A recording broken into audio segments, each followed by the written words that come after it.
अस्सलाम वालेकुम गाइज़ आप लोगों ने सुना होगा कि बलूचिस्तान पब्लिक सर्विस कमीशन में जो पोस्टें अनाउंस हुए थे उसमें एक चीज़ मेंशन है कि आपके पास एमए मास्टर डिग्री जो हो जाए फर्स्ट डिवीज़न में, और उसमें मेंशन है कि सी जी पी ए क्या होता है। उसमें मेंशन है कि 2.5 CGPA,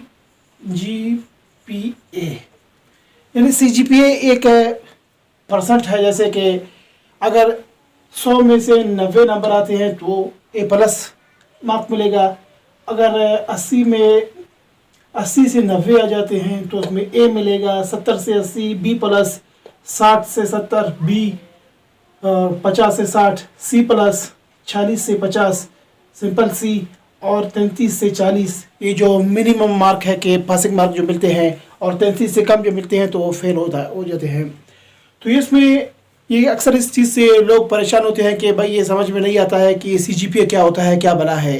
तो ये बहुत ही आसान चीज़ है, इसको आज हम लोग मेंशन करेंगे, यकीन आप लोगों की समझ में आएगा।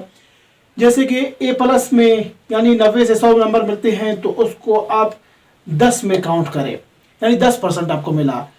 जब 80 से 90 9, जब उससे कम आएगा लेस 8 7 6 5 और 4। तो इसमें एक चीज़ मैं आप लोगों को समझाऊंगा, ये कि जैसे यहाँ पे मेरे मार्क्स जो आए हैं, फॉर एग्जांपल एमए जो बस्तर यूनिवर्सिटी से जो एमए होता है तो उसमें तकरीबन 13 12 10 11 इस तरह के पेपर होते हैं। तो यहाँ पे मेरे 11 पेपर हैं, तो मेरे पहले पेपर में मार्क आए हैं, तो यानी 52 मार्क आए हैं। तो उसमें मैं अपने को नंबर दूंगा 10 में से 6, यानी 50 से 60 के अंदर जो आए हैं 6, अच्छा 7 8 और फिर 7 6 और 4, यानी जो टोटल जिस पेपर के मार्क होते हैं वो 50 होते हैं। फंक्शनल इंग्लिश जो होता है खासकर एमए में जो हर सब्जेक्ट में शामिल होता है उसके 50 मार्क होते हैं, और उसका जो 24 नंबर मुझे मिले हैं तो उसमें मैं यानी 4 नंबर काउंट करूँगा। अगर उसके मुझे 50% में थे तो उसके नेम मुझे मतलब मिले हैं, और फिर 7 फिर 6 फिर 8 फिर 5 फिर 7 फिर 6। तो यहाँ तक समझ में आ गया गाइस कि आज अभी हम लोगों ने यानी समझना है कि इसका क्या होता है। जैसे कि CGPA का परसेंट होता है उसको हम लोग कैसे मालूम कर सकें, क्योंकि हम लोगों के जो स्पेशली बलूचिस्तान नहीं बल्कि टोटल पाकिस्तान के जो ऑल बोर्ड्स होते हैं, ऑल यूनिवर्सिटीज़ होते हैं, ये जो डिटेल मार्क या मार्कशीट जो DNC उसको कहते हैं उसको शो करते हैं, उसमें CGPA शो नहीं होता है बल्कि उसमें मार्क और उसमें सिर्फ परसेंट शो होता है। तो CGPA को समझने के लिए यहाँ पे तो इसको हम लोग यहाँ इसको कलेक्ट करेंगे, काउंट करेंगे तो कितना बन जाएगा। ये बन जाएगा यानी 72।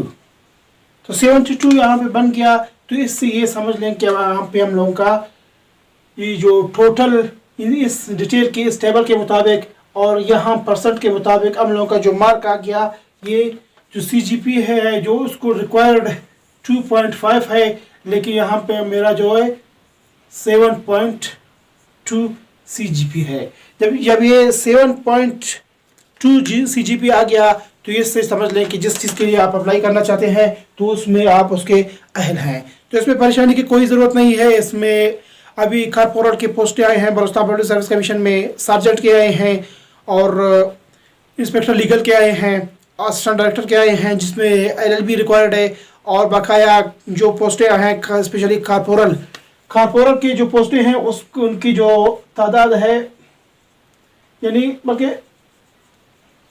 1600 पोस्ट हैं, और उसमें क्वालिफिकेशन जो रिक्वायर्ड है वो है सिंपल ग्रेजुएशन वो जो रिक्वायर्ड है, और उसमें जो कोटा है जोनल के हिसाब के जोनल एलोकेशन है उसके हिसाब से वो बहुत ज़्यादा काफ़ी तादाद में है, और ज़्यादा से ज़्यादा लोगों से रिक्वेस्ट है कि उसमें अप्लाई करें, अपेयर हो जाएं, ताकि उनको कमीशन में आगे उनकी समझ में आ जाए कि भाई जो कमीशन के जो सवाल होते हैं जो किस हिसाब से होते हैं, पेपर कैसा होता है। ज़रूरी नहीं कि पहले स्टेप को पास करें, लेकिन एक कंसेप्ट क्लियर हो जाता है। तो इसके लिए यकीनन ये टेबल आप लोगों को समझ में आ गया होगा। तो अगर समझ में आ गया होगा तो आप लोग इसको मज़ीद आगे शेयर करें ताकि औरों को भी मिल जाए।